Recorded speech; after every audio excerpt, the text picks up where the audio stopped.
warning that I will be fangirling a lot this video. I typically like to critique and poke fun at the TV shows I watch, but this time it's gonna be a lot of positives.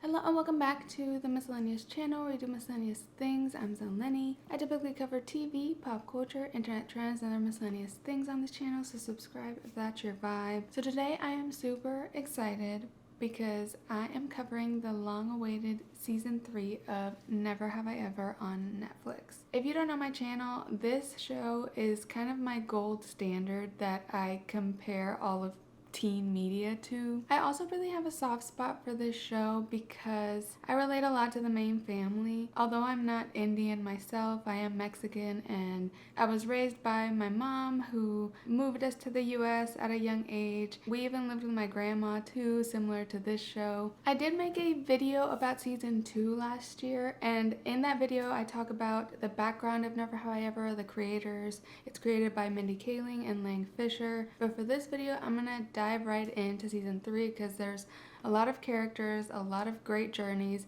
a lot to talk about. So I'm trying to cut to the chase. This is your final call for spoiler alert because I'm about to spoil the ending. So I'm obligated to say congratulations to Team Ben for winning at the end of this season. You won the battle, but I don't think you're gonna win the war. I'm just kidding. I'm not that into the ships and the love triangle thing. I know it's like one of the big things about this show, but there's just so much more to it that I'm like not rooting for a particular relationship for Devi. I'm just excited to see what happens. But of course, Team Paxton was upset online from what I've seen so far that Paxton and Devi didn't end up together this season and didn't work out with their relationship at the beginning. And I had this whole speech planned for you guys to be like, this show is not about the love triangle, it's not about the ships. I was gonna say that this isn't a romance show, it's a coming of age show, so the romance isn't always gonna be the focus of it. I was gonna try to convince y'all that this is the end of Paxton and Devi's story arc, that Paxton wouldn't be coming back next season except for a little bit. I literally wrote in my notes, I trust this show and I trust that Paxton's role is wrapped up.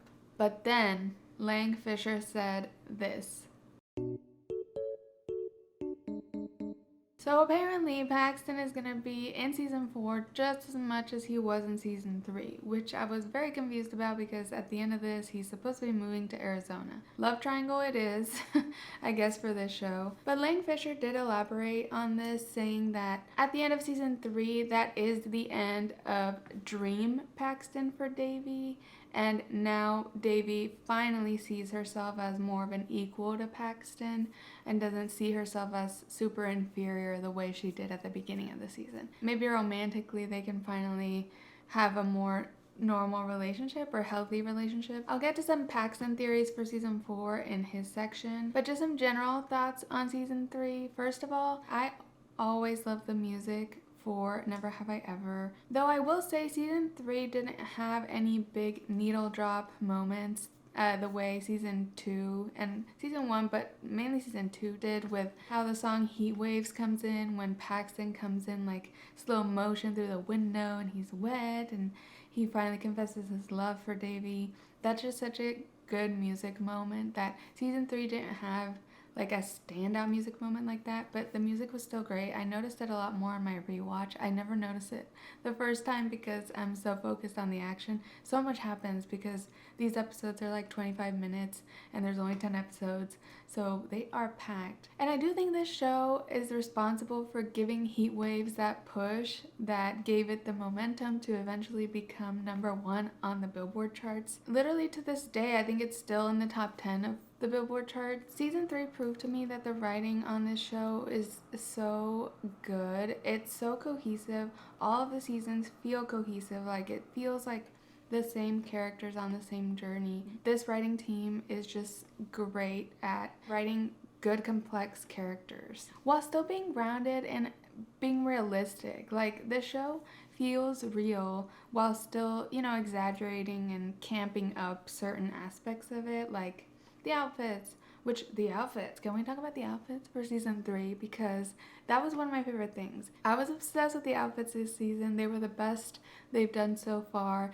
I particularly love Eleanor's outfits the most. I mean, she's a style inspo for me. There was a lot of cleavage on Davy's part though, which I was like, girl, cover up, you're a child. But that's just the old hag in me. How I'm going to cover this is I'm going to talk about each character's journey, how I felt about their journey, the major moments they went through, and sort of my predictions for season 4. Let's start with our main character, Devi. Devi had so much growth this season. Like, I was so proud of her. It feels like the first 3 episodes of season 3 are kind of the Devi from season 1 and 2. In the first episode, she's lashing out at the popular girls for slut-shaming her, saying she must only be with Paxton because she puts out. There's no other reason he would be with her, which kind of starts a spiral of insecurity that ultimately leads to the relationship's demise. The episode 1 through 3 arc is the Paxton-Devi relationship. They debut as official and a lot of people are surprised. Also, Devi's making a lot of excuses for not having sex. She is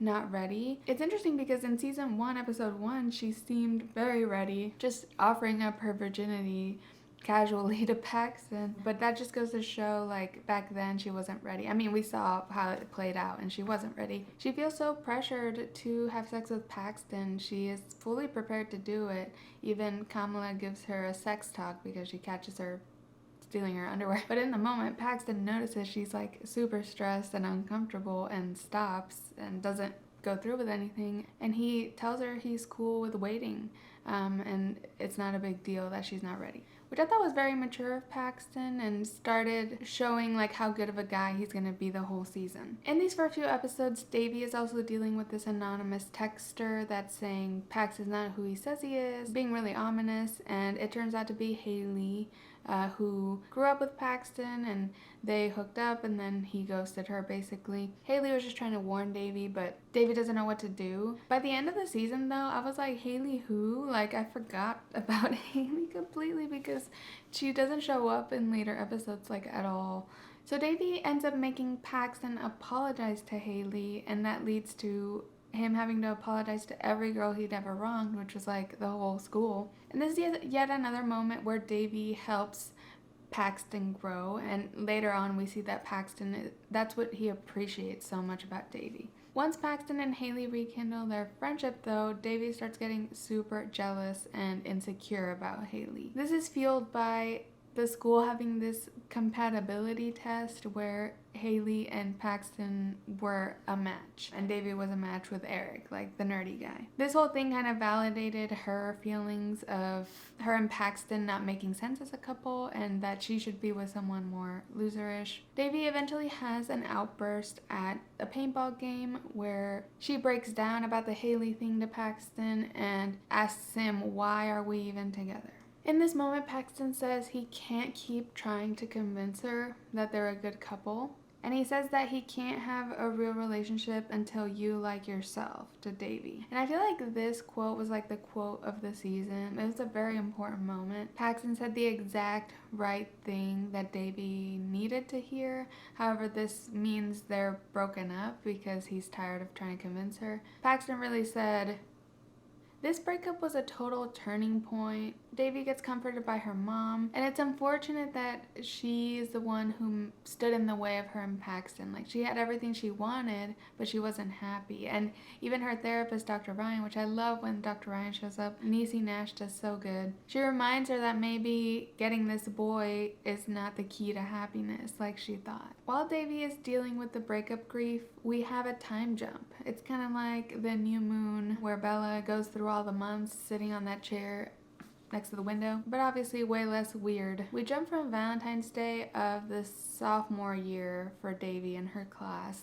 to Halloween of the next school year. So Devi's a junior now. There's kind of this meta moment with the John McEnroe narration where he's like, this montage is supposed to show the passage of time, but there aren't seasons in Southern California, so it all looks the same. But they show a pumpkin and they're like, see, it's Halloween now. I love how they inject a lot of humor with the narration. It's kind of something unique about the show's format. So I was kind of like surprised by the time jump. I was like, I don't know, it was just moving too fast. It freaked me out since season 1 and 2 moved so slowly through the year. But I think the time jump makes a lot of sense because Devi's grief is getting easier to deal with. She has more time in between like her big eventful outbursts or issues with friends and family. Like in season 1 and 2, she was getting in trouble every other day, either being inconsiderate of her friends, breaking boys' hearts, pissing off her mom. In season 3, it seems like her outbursts are a lot further apart and they happen for more like good reasons. And it was nice that in this season,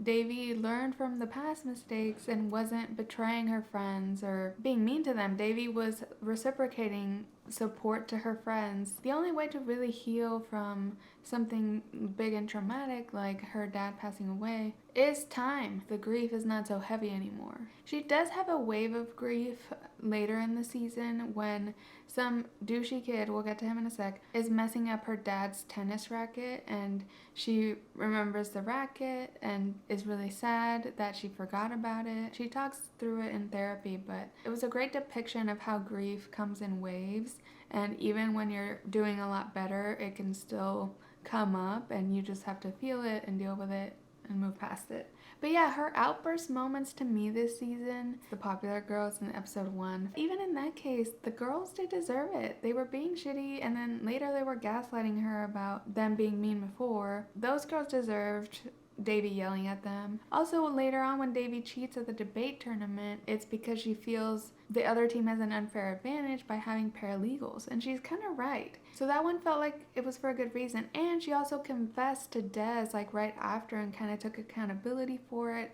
in a very mature way. And then her final big outburst is when she throws iced coffee in Des's face, and that is because he is trying to attempt to slowly fade out of their relationship, and she found out about his mom saying shitty things about her. So again, I feel like that outburst was warranted. He deserved coffee in his face, and it was satisfying. It was just nice to see the people on the receiving end of Devi's lashing out be people that at least kind of deserved it, instead of, you know, the people that are the nicest and love Devi the most. So let's talk about Des in this section. As the audience, we only get Des through the lens of Devi. So Des is going to be under the Devi journey. At first, Des seems like a good guy. He kind of seemed a little snooty to me, but Ben is like the snootiest person ever, and that's not a deal breaker for Devi, so it wasn't a big deal to me that Des was a bit snooty. He went to private school. The way he comforted her at the party kind of showed emotional intelligence, but then he ghosted her, which I guess was kind of a red flag, but also later he says it's because she didn't seem over her ex, which was kind of true, so it kind of worked. Eventually, Devi asked him out, and that's from Ben's advice, so that kind of comes back later, but that leads to Devi and Des dating. Their moms are friends, so they end up hanging out a lot, but rarely have alone time with each other. However, this relationship is very healthy for Devi. She is approaching it in a very mature way. She is not having like insecure outbursts like with Paxton. And it was just nice to see her being in a good relationship. Like, I was so happy for her. However, I did know that there's no way that this relationship can work out. Just because we already have a love triangle going, you can't just add a third guy and make it a square. As I was watching their relationship, I was like, I wonder why Des is not going to work out, because it seemed pretty perfect. I was also thinking about how Mindy Kaling often gets criticized for having exclusively white or white passing kind of love interests for her protagonist. So I was thinking if Des ends up being a bad guy, I feel like Mindy Kaling will get criticism for that. It's like the one time she put a person of color, he ended up being bad. So I was thinking, like, I don't think they're gonna make Des the bad guy. And they didn't. They got around it through making his mom the bad guy. And Des behaved kind of cowardly about his mom telling him to break up with Devi, but Des was still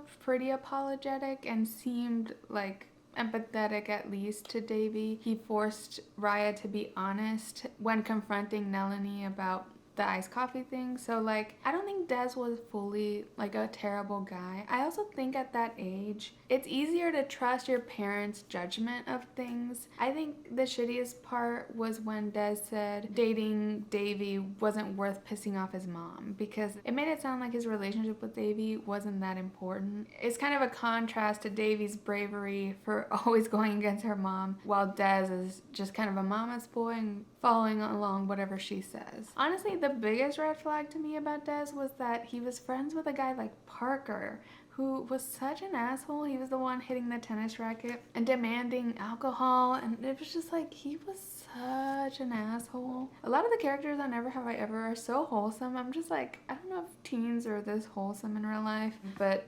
Parker definitely seemed like a real kind of teenager. I'm also looking at you, Addison, for being friends with Parker. You could do so much better friendship-wise, like, have some standards. Nepotism baby alert with Parker. He is played by Dean Philippe, the son of Reese Witherspoon and Ryan Philippe. Or Philippi? Sorry, I don't... He's not really my generation. I found this tweet that was quite interesting about the casting of Dean Philippi. Wait, Deacon. Sorry, his name is Deacon, not Dean. Minnie Kaling said she cast Deacon Philippi in Never Have I Ever after his mom, Reese Witherspoon, told her he had an interest in acting. There was this role that seemed like it would be perfect. I sensed maybe some subtle shade there of like, we had the perfect role for Deacon Philippi. It's this total asshole. I don't know if this tweet is shade. Comment below if you think so. It also makes him look really bad because it's like he just showed a small interest in acting and they put him in, you know, a huge Netflix show. Davy also has this orchestra concert where she experiences a big wave of grief again. The way they got out of saying they didn't have an orchestra concert last year is because the main teacher guy said he was on Survivor, which I love a Survivor shout out. She has this breakdown at the concert and Ryah talks her through it, comforts her, and then she's able to play again and power through the concert. Afterwards is when Ryah tells Des to break up with her and her relationship starts to crumble and eventually they break up. After the breakup, she's feeling pretty down. She's the last virgin in her friend group. She talks to Ben about it. She apologizes to him because Ben is the one who gave her the heads up. And it is here where they have the jokey conversation about if she's still a virgin on her deathbed, Ben will come and have sex with her as a big favor. And he gives her the one free boink coupon that ends up being important at the end. It was nice to see how Davy's relationship with her mom was a lot better this season. Her mom was more at ease, more lenient. She was allowed to date Des when they were caught. Her mom also defended her against Ryah, and Davy really appreciated that her mom defended her. In the final episode, Davy rejects going to this fancy Colorado school that would increase her chances of going to an Ivy League school because she would have to move to Colorado for her senior year. At first, she doesn't want to go to that school. Then her mom forces her to go visit, and she actually really likes the environment of everyone being nerdy like her. The way they depicted Colorado in this felt very stereotypy. Like, I know they're granola there, but I don't think they're having class sitting in a circle on the ground outside every day. After the graduation of the senior class, which is mostly just Paxton of people we care about, Davy's proud of Paxton but isn't like freaking out that he shouted her out. It seems like she's totally over him. And Davy thanks him there for being the dream and getting her through her dad's passing. And that was such great closure to the dream Paxton that Davy was idolizing. And it was the distraction of Paxton that helped her through that initial intense grief. So Paxton didn't realize what he did, but it was sweet that she acknowledged it, and she helped him a lot too, so it was a lot of gratitude in both directions. Davy sees Paxton's family after graduation, and that seems to spur her deciding not to go to the school. She realizes she's not ready to leave her mom yet. She realizes the importance of the present, that the future's not guaranteed after what happened with her dad, realizes that that time is precious, and I don't know if it's like that realistic that a person her age would realize all of this. This is all pretty like mature thinking, but it's such a good lesson to put forth to us, the audience. It's like reminders to be present are very needed, and it's hard to keep them in mind in our busy lives. And of course, I was crying in this ending scene. After this, she finds the free boink coupon in her jacket and goes to Ben's house and cashes it in, and that's where it ends. We just see them start kissing, and that's it. That's the end of season 3. So I do believe in season 4, like, they go through with losing their virginity in that moment. I trust this show enough, I think, and she has been trying to lose her virginity for a while, so she doesn't view her virginity as super sacred or anything. I think she's fine with losing it, even if it's casual. Will this lead to a relationship though?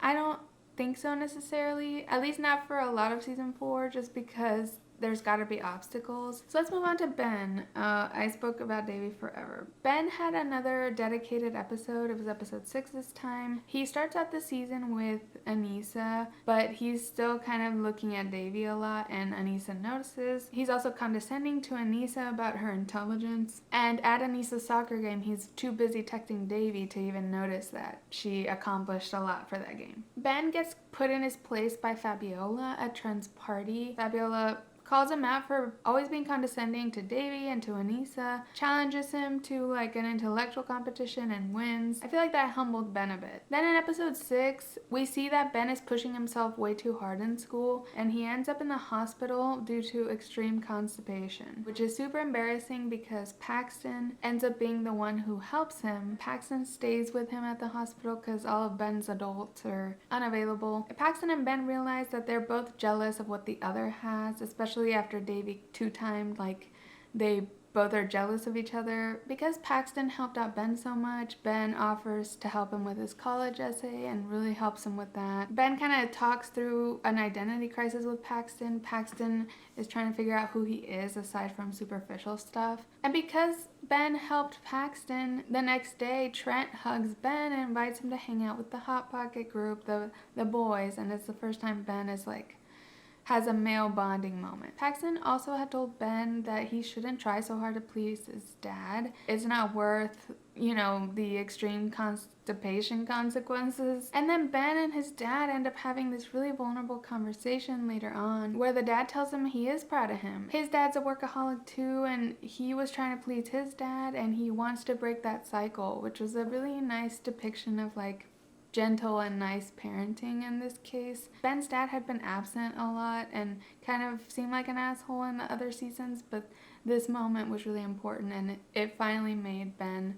slow down with his ambitions. He drops a few classes and joins an art class. Ben kind of starts a flirtatious relationship with one of the girls from art class who ends up tutoring him in art because he's bad at it, Margot. I think Margot was kind of a red herring to give less hope to Team Ben that anything was going to happen with Davy, but I do think maybe in season 4 Margot will come back as like an obstacle, maybe while Davy is hanging out with Paxton or something. The whole season, Ben was always looking out for Davy, and he had his hero moment when he told her about Des and his mom and what his mom said about her, that she was hysterical and had a lot of problems. That was a very triumphant moment for Ben. Also, when he finds out she's moving to Colorado, he gets really vulnerable and is like, I'll miss you, and he's really sad about it, even though Davy's trying to joke about it. And in the end, Team Ben wins. I do think Davy and Ben are more of an end game, but I don't think she's gonna end up with anyone because this show kind of tries to be realistic, and realistically high school relationships don't necessarily pan out, especially if Davy's going to an Ivy League school and so is Ben. It just kind of feels like they'll move on with their lives after high school. I do think if they're gonna imply anyone ends up together, even if it's like in a vague way, I think it'll be Davy and Ben. Just because Davy is so herself around Ben, they have really fun banter and chemistry. And he's liked her this whole time, and also Davy always kind of goes back to him. So I feel like Ben has had the most like intense romantic moments. Next, let's talk about Paxton, who, everyone has had so much growth. In season 3, we're continuing the progress of season 2 with Paxton. Season 2, he was already getting his academic act together, but in season 3, he really became just a nice guy. At the beginning, Paxton's kind of a great boyfriend to Davy. He's always reassuring her, always complimenting her, and being pretty attentive. After he does all the apologies to all of the girls, it kind of feels like it's a clean slate for Paxton, and he ends up really starting his nice guy journey. When he gets a new girlfriend, he is still like checking in on Devi a little bit from afar, and a lot of Paxton's journey was about getting into college. He has to do some community service. He ends up doing it by helping out at the coffee house charity thing, and ends up helping Fabiola, giving her dating advice. By the end of it, he kind of enjoyed the community service of like helping Fabiola, even though that's not technically the volunteering he was doing. He also helps Ben at the hospital a lot. We already covered that. He also helps Trent with a lot of random Eleanor requests, like taping her audition where she does the Hustlers monologue, or like he comes and helps get alcohol for game night. Paxton's always there for his buddy Trent, and he ends up getting into college. He gets into a school in Arizona and has to break it to Trent, who does not take it well. Paxton is chosen as the class speaker, and he gives this graduation speech that defies all of the expectations, and where he talks about his growth, how it was due to someone, implying Devi. People were just expecting like a sexy dance from him for his speech and wanted that, but he is so much deeper by the end of this, and he knew exactly what to say for his speech and didn't need to lean on others even. Paxton's growth, like he became a smart guy, a nice guy, and he says that in the speech, and it's just so sweet. Also, his family's so proud, which last season his family had such low expectations of him. It was nice to see them be proven wrong and be proud. It feels like Paxton has the door open for Devi, but Devi just wasn't interested like after episode 4 or so. Paxton was so dissatisfied with his new girlfriend, who was very vapid. Eventually he broke up with her for that. But apparently Paxton's still gonna be in season 4 just as much as he was in season 3, according to Lang Fisher, so I don't know how they're gonna explain that. The leading theory on the subreddit is that he was drinking beer when he was filming his like acceptance video, and the people on the subreddit think he's gonna get caught by the college and have his acceptance taken away. I thought it was kind of far-fetched at first, but now I'm like, yeah, I wonder why they showed him filming his acceptance, so maybe that's a hint. Now I'm more like torn. Maybe this theory is true, but I also feel like they could just say Paxton like did bad in college and kind of dropped out, decided to take a gap year, maybe some family issue he needs to be in town for. So I feel like the beer thing might be possible, but it'd be really sad after all of Paxton's growth. But also, why would they show it? So I don't know. I just kind of hope Paxton sticks around more for like a positive thing and not like a technicality like getting caught drinking underage. Next up we talk about Fabiola, who I love Fabiola's journey this season. I love how every OG character became so much deeper. They like still feel like the same characters as season 1, but just way more complex. It's just the thread is so cohesive for these characters. I love it. So in episode 1, Eve moved to Korea and they ended up having to break up, which I was sad Fabiola got over Eve so fast, because they were like saying they loved each other at the end of last season. It felt like she got over her quick. But Fabiola was there for Aneesa while Ben was kind of blowing her off and being a bad boyfriend. That support I feel like Aneesa really liked, and Aneesa ended up surprise kissing Fabiola. For a while after, Fabiola and her had like a mutual crush and then ended up dating, but then they were too awkward together and ended up breaking up. But it was a really mature breakup where they remained friends after. I was sad that they didn't work out. I think Aneesa and Fabiola would be really cute together, and it was unfortunate. It just felt like sad after all this, like Fabiola getting help from Paxton, which was a really fun scene and things like that. But Fabiola also does have chemistry with Addison losing her virginity. I thought she should have lost it to Eve because they were in love,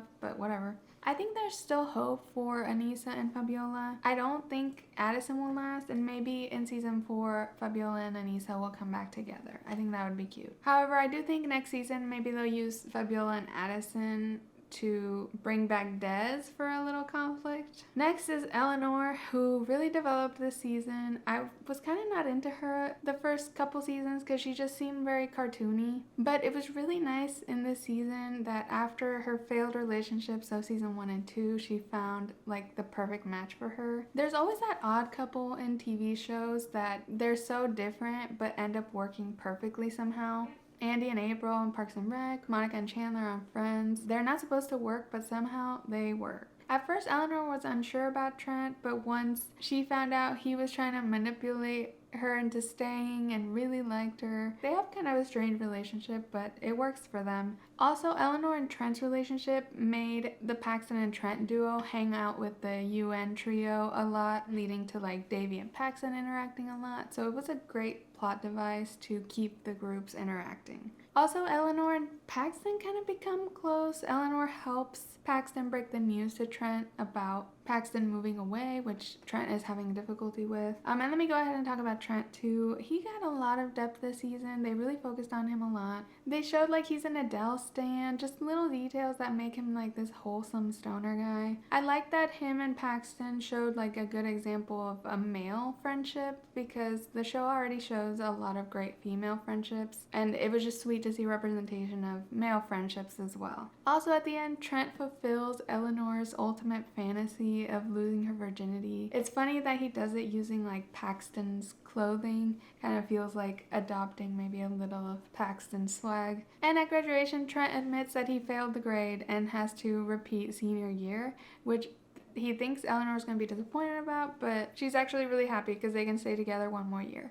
And that's exciting. For season 4, we have one more year of Trent. Finally, for the friend group, let me talk about Aneesa. So I was conflicted at first with Aneesa's coverage this season because she had a lot smaller role. She was kind of a supporting character. Like after revealing herself as a bicon, kissing Fabiola, which was really cool that she was queer, her involvement was just a lot smaller after that. Like I really love her as a person, like as a character. Like I would want to be her friend in real life. But from a writing perspective, I respect that they scaled back Aneesa for this season because it allowed a lot of focus to be put on the growth of the OG characters, and I just like that the writers are committed to the original characters they showed us, while new characters that they've added are more supporting roles. This is the big problem that I have, and a lot of people have with Stranger Things, is they add new characters every season, and for some reason they think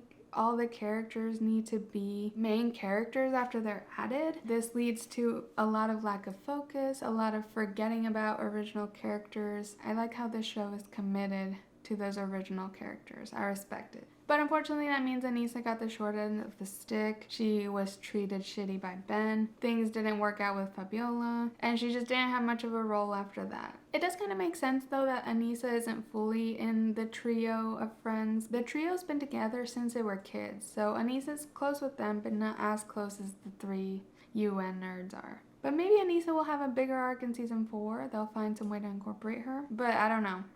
It's not looking too promising. Now, Davy's family. We've covered her peers in school and friends and love interests, but we haven't talked about the adults. Let's start with the main adult in Davy's life, and that is Nalani, her mom. Nalani seemed chilled out this season. I think it was important for me to realize, like, Nalani's going through grief as well, and she was probably being even harder on Davy right after Mohan's death because she's going through grief and doesn't know how to deal with it. So now in season 3, some time has passed, and it seems like she is coming to terms with his death a little bit more. Nalani tries to mediate Kamala and Nirmala's feud, trying to convince Nirmala, the grandma, to let Kamala live her life. At some point in this conversation, Nirmala mentions that Nalani has no friends. Nalani kind of takes that and realizes she has no friends. I think that spurs her to be open to seeking a friend that ultimately ends up being Ryah. So she meets Ryah at the mixer that Nirmala throws for Kamala to find a new husband.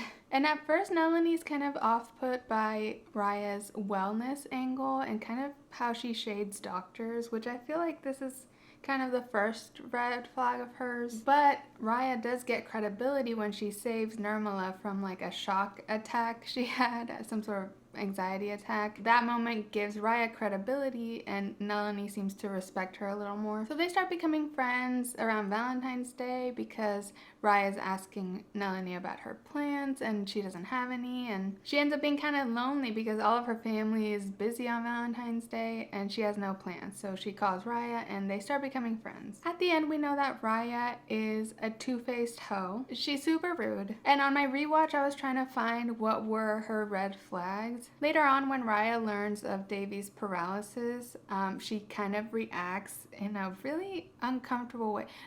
She acts empathetic at first, but then she's like, I'm so grateful that my son has been so easy.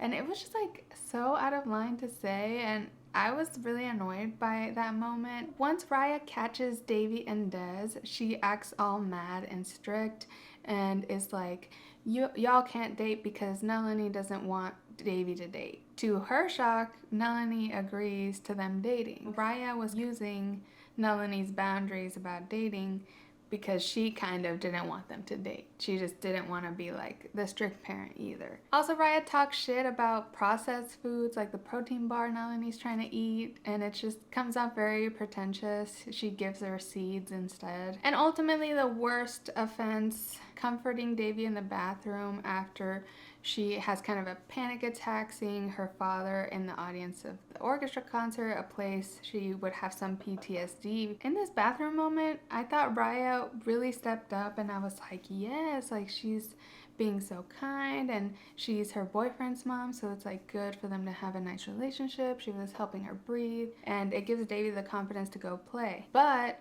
Ryah is a two-faced hoe, as I said, and goes to Des to tell him to break up with Davy because she was hysterical in the bathroom, is seeing things, and has a lot of problems. That was really sad that Ryah ended up being that way because I was excited for Nalani to have a friend. Now her only friend is shitty. And I was so glad when Ryah came in trying to get Nalani to punish Davy for throwing a drink in Des's face. Nalani defended Davy right away, and I literally had no doubt in my mind that Nalani was gonna take Davy's side here. Nalani is strict on Davy, but she loves her and protects her. In general, it was nice to see Nalani be a much kinder parent this season. I do think she was pretty harsh in the other two seasons, and also in the flashbacks we've seen her be really harsh too. I mean, first Kamala, she was there for her and her issues, but also Davy when she was heartbroken. And then in this final conflict with Ryah, Nalani tells Davy that she is enough and that she's not too much, because Davy kind of is trying to internalize what Ryah said, that she's too much, has too many problems, and Nalani tells her, no, you are enough and someone will love you for who you are, the way I love you. And it was just a really sweet conversation. It seems like she's trusting Davy a little more, recognizing that she's growing up. In the end, Nalani is really excited when Davy decides to go to the Colorado school. At first she had her reservations because she didn't want Davy to leave a year early, but it was nice to see once Davy wanted to go there, Nalani fully supported, putting her own selfish desires aside for her. But when Davy finally comes to her and is like, I don't want to leave yet, I don't want to leave you yet, Nalani accepts and cries, and this was just such a beautiful moment. It's so true that last year you're at home before college, if you go down a traditional path and move out at 18, it's a special time and you are never gonna get it back, and there's no point in rushing it. It was so nice to see this season their relationship just healing a lot. So now let me talk about Kamala, and in this section we'll also include Nirmala, or Patti as they call her, the grandma. At the beginning of the season, Nirmala hates Kamala for running out on her proposal dinner. She says she's a disgrace to the family, she doesn't want to speak to her, and she tells her to go win Prashant back. Kamala goes to talk to Prashant, and he's totally ready for marriage, and she's not ready at all, and he recognizes that, and he's like, let's just break up now because we're in different places completely. At the end of season 2, we saw that Kamala is interested in Manish, who is also Mr. K, Davy's English teacher. Manish attends the mixer for her, and they hit it off and start dating. Nirmala really hates Manish when she meets him because he is pretty detached from his Indian culture. He just wasn't raised that way. Nirmala hosts Navrati, sorry if I'm saying that wrong, and she builds this Golu. It seems to be a very elaborate altar, but she ends up putting like a Bloomingdale's bag on it to brag to the other Indian grandmas, which I think is so funny how Mexican grandmas are similar to this. Mexican grandmas and auntie types are always trying to compete with each other and out brag each other.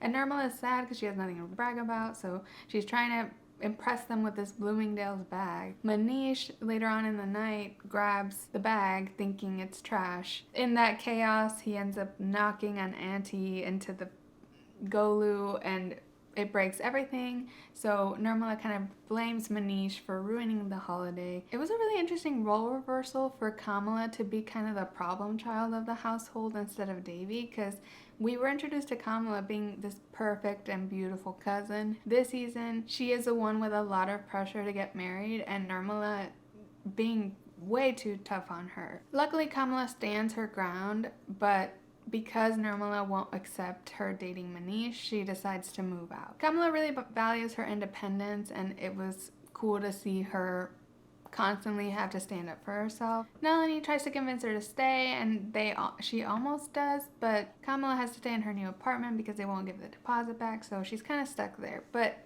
it ends up being a good thing. I was really scared after this that Kamala was getting written off the show. Like, that's what I thought at first when she was talking about moving out. Nalani was like, you can come home for dinner anytime, and I was relieved when I saw Kamala going to dinner and often at the Vishwakumar house still after moving out. So what a relief, because I was like, I'm not ready to say bye to Kamala. Like, she's part of the show. Towards the end of the season, Kamala and Nirmala finally talk about why Nirmala hates Manish so much, and Nirmala talks about how her husband, he was more of a dreamer than a doer, and he was just kind of immature, and she sees Manish and how he dresses and stuff and thinks he's immature and won't be able to like step up for his family. In this episode, it's a debate tournament episode. While Kamala and Nirmala are talking about this, it cuts to Manish judging the debate tournament, and he looks very mature because he's like suited up and serious. So I think that was interesting editing choices on that episode. They're talking about him being immature, but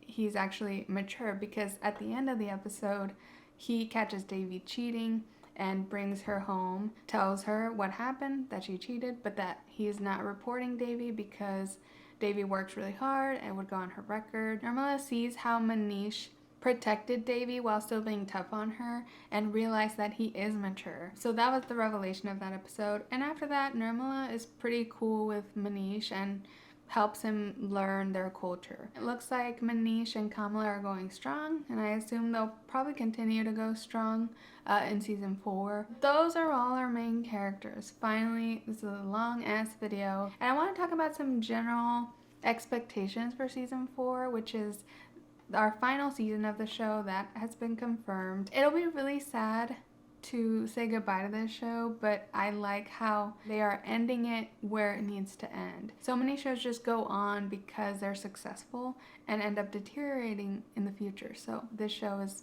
very intentional. Also, the acting was so good. Maitreyi did amazing as Devi, as usual. All of the actors of the show I love. Maitreyi has my heart. Like, she plays Devi in this way that is so charming and so realistic. I love her. So anyway, season 4, what I expect, we know season 4 is going to be Devi's senior year. With that, I expect a lot of talk about college applications and acceptances, probably a lot of competitiveness with Ben and Devi. I expect for the finale of the series, it'll either be their graduation or a prom scenario. Both graduation and prom I think are going to be important, but one of them is going to be the finale. I assume the graduation will. There are rumors that Nalani is going to get a love interest this next season, which will be exciting. It makes sense. She's going to be an empty nester after this year, so it would be nice if as Devi leaves, maybe she has romantic prospects. And it sounds like it's a Latino guy, which I'm excited. My culture colliding with the culture of the show. So I'm hoping for the best for Nalani. I really hope for more friends for her too that aren't two-faced liars like Ryah. Friendship was having a good effect on her. Season 4, I expect a lot of tears because we're gonna get the goodbye between Devi and Nalani, Devi moving out for college. Also, we'll probably get a goodbye for Nirmala because Nirmala moved in to help take care of Devi, and if Devi's going to college, Nirmala is probably going back to India. I would predict Nirmala is probably going to move out towards the end of the season, and then the Devi-Nalani goodbye will be like the finale. And as far as the love triangle goes, I don't think Devi's going to end up with anybody, or at least it's going to end in a vague way where the door is open with either Ben or Paxton, or maybe even both, and we, the audience, just guess what happens later, if they find their way to each other again or not. I'm excited for season 4. I'm sad, honestly, because this show is like so perfect and I love it and I don't want it to end, but also all good things have to come to an end before they become bad. That's all I have for this video. It's been long enough. I would love to hear your thoughts on season 3. What were your favorite moments? I would love to hear about that. Please like this video and subscribe to my channel if you enjoyed. I put out new videos twice a week about TV, pop culture, internet trends, and other miscellaneous things. More like once a week these days, but twice a week soon. And you can follow me at Miscellaneous on Instagram or Twitter to find out about new videos, or just turn on the bell notification here on YouTube. Thanks so much for watching, and I'll catch you in the next one. Bye!